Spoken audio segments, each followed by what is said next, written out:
అడవి కుక్కల దాడి నుంచి తప్పించుకుని గ్రామంలోకి వచ్చింది ఓ జింక.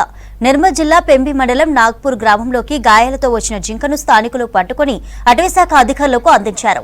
వెంటనే అప్రమత్తమైన ఖానాపూర్ రేంజ్ ఆఫీసర్ వినాయక్ జింకను హాస్పిటల్ కు తరలించారు. జింక గాయానికి చికిత్స అందించి అడవిలో వదిలేస్తామన్నారు ఫారెస్ట్ బీట్ ఆఫీసర్ శ్రీలత.